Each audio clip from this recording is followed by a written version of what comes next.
श्री शनि महाराज की जय, हनुमान जी की जय। आप सभी का दिन शुभ और मंगलमय हो। प्रिय भक्तजनों, आज हम श्रवण करेंगे न्याय के देवता शनिदेव तथा हनुमान जी की बड़ी ही दुर्लभ कथा। पुराणों के अनुसार आज के दिन जो भी मनुष्य इस व्रत को करता है या इस कथा का श्रवण करता है, उन भक्तों पर शनिदेव के साथ साथ हनुमान जी की अपार कृपा भी प्राप्त होती है, क्योंकि शनि दोष से परेशान मनुष्य इस दिन हनुमान जी की कथा सुनने तथा भजन कीर्तन करने से अपने सभी प्रकार के ग्रह, साढ़ेसाती और ठैया से मुक्ति पाता है और साथ ही शनिदेव की कृपा से रोगों से भी छुटकारा मिलता है। तो प्रिय भक्तजनों, आइए श्रवण करते हैं दुख दरिद्रता को दूर करने वाली शनिदेव की बड़ी ही दुर्लभ कथा। इसी गांव में एक बहुत ही विद्वान ब्राह्मण रहा करता था। एक दिन रात्रि में उसने सपने में देखा कि एक नीला वस्त्र पहने हुए अत्यंत दिव्य पुरुष उसे कह रहा है, हे ब्राह्मण देवता, मैं तुझे लगूंगा। अब देखिए, यही सपना उस ब्राह्मण को प्रतिदिन दिखने लगा। इससे वह बेहद परेशान हो गया और दुबला पतला पड़ने लगा। उसका श्वास बहुत गिरने लगा। एक दिन उसकी पत्नी ने कहा, देखिए, मैं आपको कितने मन से खिलाती पिलाती हूँ। मेवा, मिठाई, दूध, मलाई, अच्छा भोजन, आहार बनाकर खिलाती हूँ, फिर भी आप इतने दुबले पतले क्यों होते जा रहे हैं? इसका क्या कारण है? प्रिय भक्तजनों, उस ब्राह्मण ने अपनी पत्नी को अपना सारा हाल बताया कि उसके सपने में नीले कपड़े पहने हुए एक बहुत ही दिव्य पुरुष आते हैं और कहते हैं, हे ब्राह्मण, मैं तुझे लगूंगा। यही सोच सोच कर उसे न भूख लगती है न प्यास, और वह दिन प्रतिदिन दुबला होता जा रहा है। तब ब्राह्मणी ने कहा, हे पतिदेव, मुझे लगता है कि आपको शनि भगवान के दर्शन हो रहे हैं। आपके ऊपर शनि की दशा शुरू होने वाली है, इसलिए वे आपको पहले से सचेत कर रहे हैं। निश्चय ही वे शनि महाराज ही होंगे। अब की बार जब वे दिखे तो आप उनसे कहिएगा कि आप मुझे केवल सेवा पहर ही लगना। प्रिय भक्तों जनों, उसी दिन जब रात्रि हुई तो ब्राह्मण सोया और सपनों में शनि भगवान के दर्शन देकर कहा, हे ब्राह्मण, आज मैं तुझे लगूंगा। तब ब्राह्मण बोला, हे भगवान, यदि आप लगना ही चाहते हैं तो लग जाइए, लेकिन यह तो बताइए कि आप कितने दिनों के लिए लगेंगे। तब शनिदेव ने कहा, हे ब्राह्मण, तुम्हारे ऊपर साढ़ेसाती आरंभ होने वाली है। मैं तुम पर 7 वर्ष के लिए लगूंगा। ब्राह्मण ने विनम्र होकर कहा, क्षमा कीजिए भगवान, इतनी भारी मुझसे सहा नहीं जाएगा। 7 साल बहुत अधिक है। तब शनिदेव बोले, अच्छा, तो 5 साल के लिए लगूंगा। ब्राह्मण ने कहा, शनि महाराज, यह भी मेरे लिए ज़्यादा ही है। शनि भगवान बोले, तो ठीक है, 2.5 साल का लग जाओ। ब्राह्मण फिर मना कर दिया। अंत में शनिदेव कहने लगे, 1.25 पहर का लग जाऊं तो ठीक रहेगा, और उसे 1.25 पहर की शनि की दशा लग गई। प्रिय भक्तजनों, नींद खुलते ही ब्राह्मण ने पत्नी से कहा, देखो, मेरे ऊपर 1.25 पहर की शनि की दशा लगी है, इसीलिए मैं जंगल जाकर समय बिताऊंगा।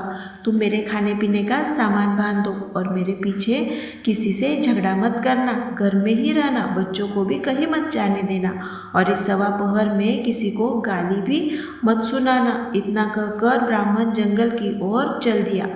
जंगल में वह एक पीपल के पेड़ के नीचे बैठकर हनुमान जी का पाठ करने लगा।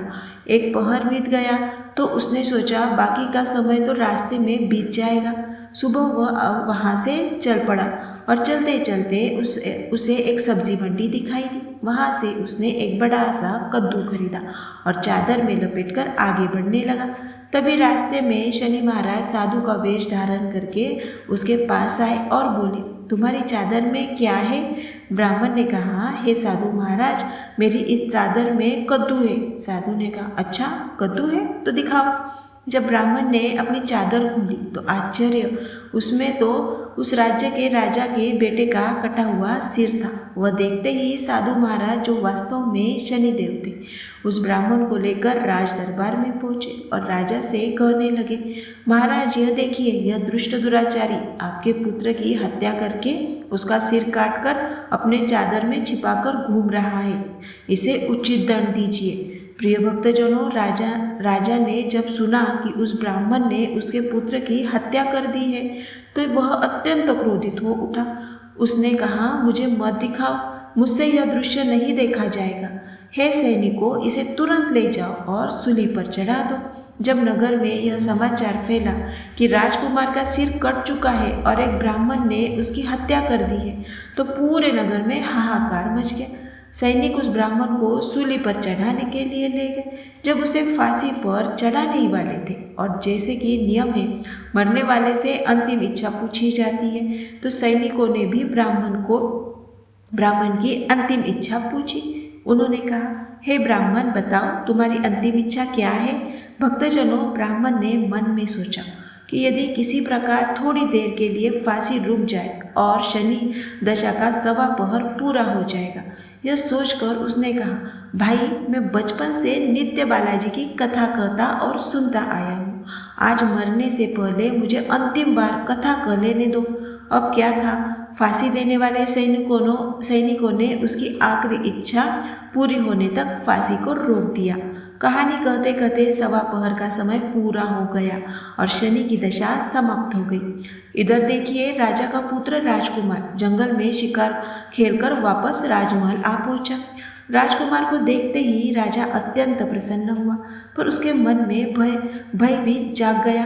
कहीं उस निर्दोष ब्राह्मण को फांसी चढ़ा न दिया गया हो, क्योंकि ऐसा हुआ तो ब्राह्मण हत्या का दोष लग जाएगा। राजा ने तुरंत 2 घुड़सवारों को फांसी घर की ओर भेजा और आदेश दिया कि ब्राह्मण को सम्मानपूर्वक दरबार में लाया जाए। ब्राह्मण दरबार में उपस्थित हुआ तो राजा ने क्षमा मांगते हुए कहा, आपके पास जो चादर है उसे खोल कर दिखाइए। राजा की आज्ञा अनुसार ब्राह्मण ने चादर खोली, जिसमें कद्दू ही था। राजा ने ब्राह्मण को बहुत धन दिया और पूछा, हे ब्राह्मण देवता, मुझे यह समझ नहीं आया कि यह सब कुछ कैसे हुआ, इसके पीछे रहस्य क्या है? तब ब्राह्मण ने कहा, हे महाराज, मुझे 1.25 पहर की शनि की दशा लगी थी, इसलिए यह सब घटित हुआ। राजा ने पूछा, हे ब्राह्मण, शनिदेव की दशा किस प्रकार टलती है? ब्राह्मण ने उत्तर दिया, हे राजन, यदि राजा या सेठ को यह दशा लगे तो काला हाथी या काला घोड़ा दान करना चाहिए। गरीब को लगे तो पीपल की पूजा और शनि की कथा श्रवण करनी चाहिए। तिल, तेल, काला उड़द आदि का दान करना चाहिए और काले कुत्ते को तेल लगी रोटी खिलानी चाहिए। इससे शनि की दशा उतर जाती है। अब देखिए, राजा ने वह कद्दू वापस ब्राह्मण को लौटा दिया। घर पहुंचकर ब्राह्मण ने वही कद्दू अपनी पत्नी को दे दिया। जब उसकी पत्नी ने सब्जी बनाने के लिए उस कद्दू को काटा तो उसके बीजों की जगह हीरे मोती निकलने लगे। तब ब्राह्मण ने आश्चर्य से पूछा, हे पतिदेव, यह क्या है? इनमें से हीरे मोती कैसे निकल रहे हैं? आप यह कद्दू कहाँ से लाए? तब ब्राह्मण ने कहा, हे प्रिय, जब शनि की दशा लगी थी तो यही कद्दू कुंवर का सिर बन गया था और जैसे ही दशा उतरी, शनि महाराज ने हमें निहाल कर दिया और हमें मालामाल कर दिया। हे शनिदेव, जैसे ब्राह्मण को शनि की दशा लगी वैसे किसी को भी शनि की दशा न लगे। जैसे ब्राह्मण को धन दौलत मिली वैसे सभी को धन दौलत मिले।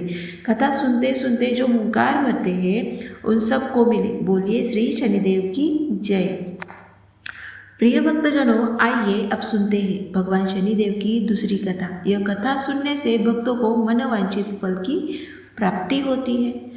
नर्मदा नदी के किनारे एक गांव में एक बहुत बड़े साहूकार का परिवार निवास करता था। साहूकार की मृत्यु हो चुकी थी। घर में साहूकारनी, उसके 2 बेटे और एक बड़ी बहू रहती थी। साहूकारनी का छोटा बेटा मानसिक रोग से पीड़ित था। उसकी मानसिक स्थिति ठीक नहीं थी।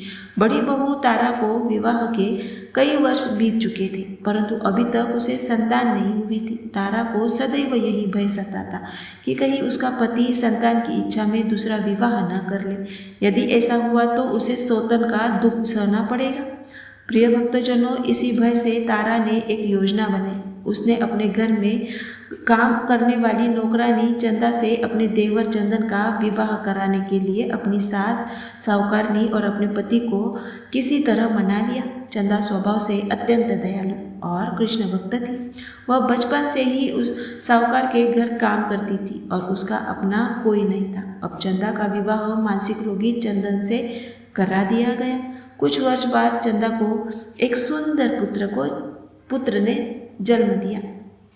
लेकिन चंदा की जेठानी तारा ने उसका बच्चा छीन लिया और उसे घर से धक्के मारकर निकाल दिया। तारा ने अपने पति को भी अपने पक्ष में कर लिया। बेचारा चंदन मानसिक रोगी था, वह कर भी क्या सकता था। साहूकारनी चाह कर भी कुछ न कर सकी। प्रिय भक्तजनों, यह सब तारा की ही चाल थी। उसने कभी चंदा को अपनी देवरानी माना ही नहीं। वह तो केवल चंदा से उसका बच्चा लेना चाहती थी ताकि उसे पाल पोस कर अपना नाम दे सके। चंदा जितना रोई गिड़गिड़ाई, तारा उतनी ही कठोर होती गई। अंत में उसे गांव से ही निकाल दिया। अब चंदा गांव गांव भटकने लगी। भटकते भटकते वह कृष्ण जी के एक पुराने मंदिर में पहुंच गई। वही उसने प्रभु से न्याय की गुहार लगाई। वह अपना सिर भगवान की चौखट पर पटकने लगी और लगातार ओम कृष्णाय नमो मंत्र का जाप करती रही। प्रिय भक्तजनों, उस स्त्री की करुण पुकार न्याय के देवता शनिदेव ने सुनी और भगवान श्री कृष्ण के आदेश से तुरंत चंदा के पास उपस्थित हो गए। वे साधारण मनुष्य का रूप धारण कर आए और उसे अपने आप को कष्ट न पहुंचाने के लिए समझाते हुए बोले, हे बहन, तुम श्री कृष्ण पर विश्वास रखो और ओम श्री कृष्णाय नमः मंत्र का निरंतर जाप करती रहो। तुम्हारा अवश्य कल्याण होगा। तुम्हारे सभी दुख श्री कृष्ण हर लेंगे और शनिदेव की कृपा से तुम्हारा मंगल होगा। यह सुनकर चंदा भगवान श्री कृष्ण की आराधना में लग गई और शनिदेव का ध्यान करते हुए ओम कृष्णाय नमः मंत्र का जाप करने लगी। अब शनिदेव साधु का वेश बदलकर साहूकार के घर पहुंचे और अलग निरंजन का अलग जगाने लगे। तब साहूकारनी बाहर आई।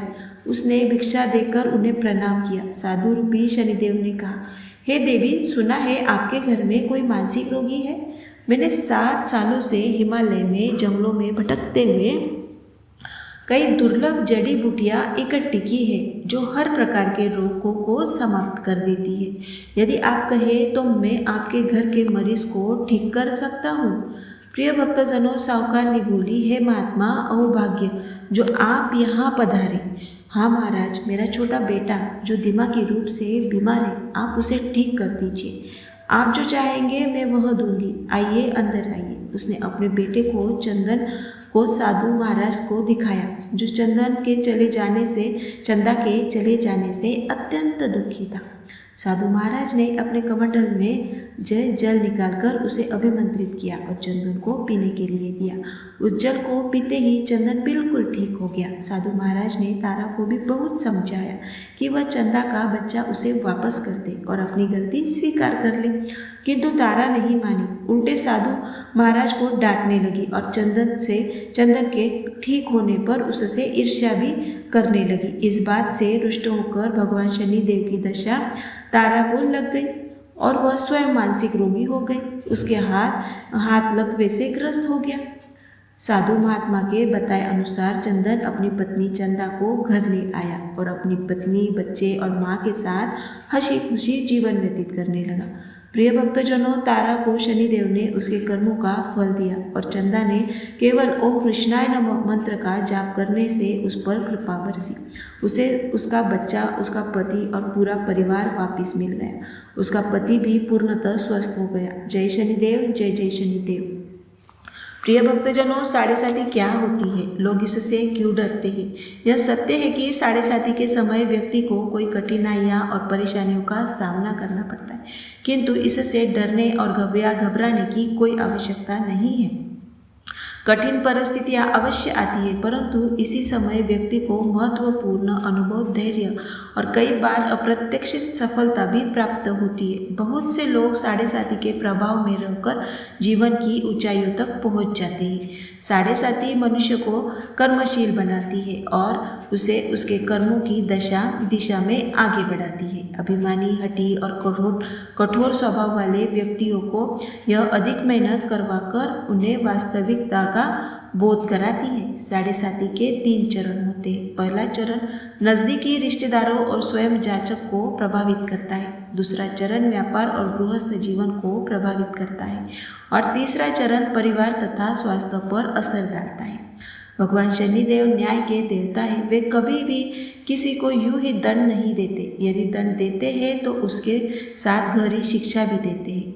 जैसे एक माँ अपने बच्चे की भलाई के लिए उसे अनुशासन सिखाती है, ठीक उसी प्रकार शनिदेव मनुष्य को उसके गलत कर्मों से दूर कर उसके जीवन के सही मार्ग पर ले जाने के लिए दंड और शिक्षा देते हैं, ताकि वह भय और समझ के साथ भविष्य में गलत कर्मों से बचे और अपना जीवन सार्थक बना ले।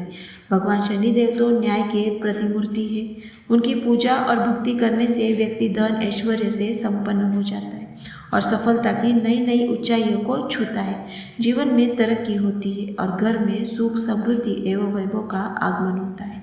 धीरे धीरे व्यक्ति का जीवन अत्यंत सुखमय बन जाता है। शनिदेव भगवान को प्रसन्न करने के लिए शनिवार के दिन पीपल के पेड़ के नीचे शाम को एक दीपक अवश्य जलाएं और कुत्ते को तेल से चुपड़ी रोटी खिलाएं। शनिवार को जल में तिल मिलाकर पीपल पर अर्पित करें। इससे शनिदेव अत्यंत प्रसन्न होते हैं। साथ ही ओम कृष्णाय नमः महामंत्र का जाप करें। ओम गण गणपते नमः का उच्चारण भी अत्यंत शुभ फल देता है। अब सुनिए हनुमान जी की कथा। पौराणिक कथा के अनुसार बहुत समय पहले एक साहूकारनी रहती थी। उसका एक बेटा और बहू थे। पति की मृत्यु युवावस्था में हो गई थी, पर साहूकारनी का मन भक्ति में लगा रहता था।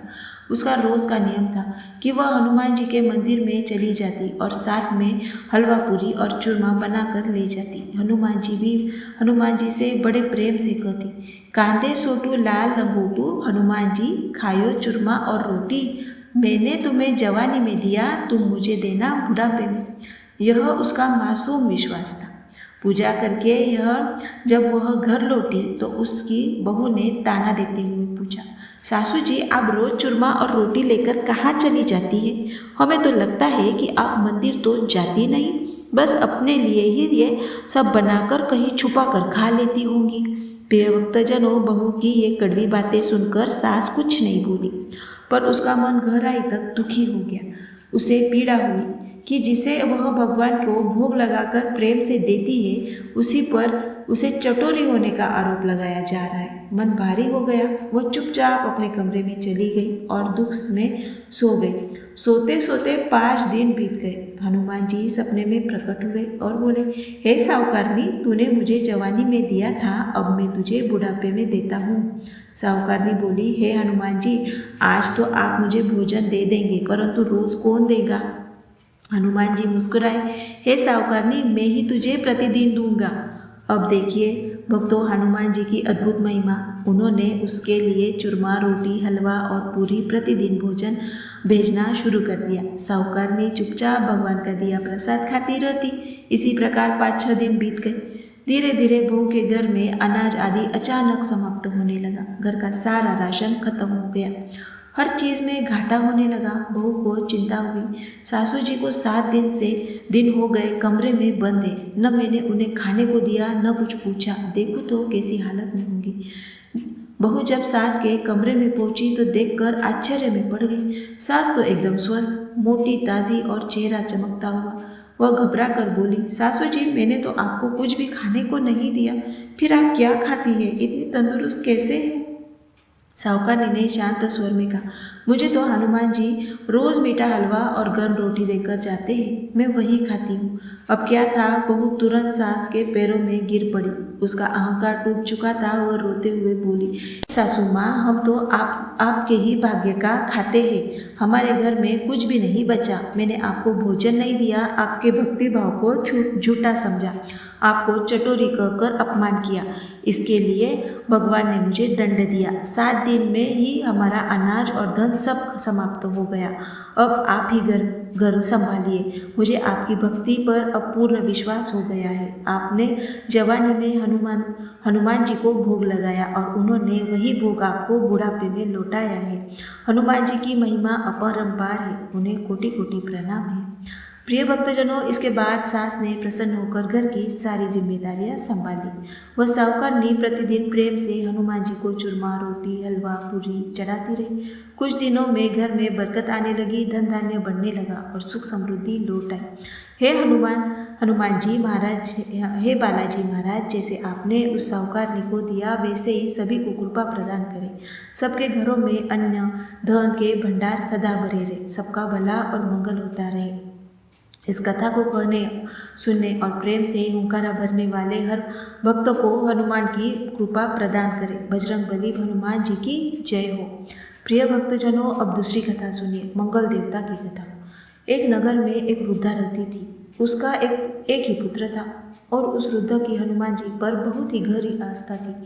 वह हर मंगलवार व्रत रखती और हनुमान जी को भक्ति से पूजा में ही अपना जीवन धन्य मानती थी। एक दिन हनुमान जी ने अपनी इस भक्तनी की श्रद्धा की परीक्षा लेने का निश्चय किया। वे साधु का वेश धारण कर वृद्धा के घर पहुंचे और पुकारने लगे, क्या कोई है हनुमान भक्त जो हमारी इच्छा पूर्ण करे?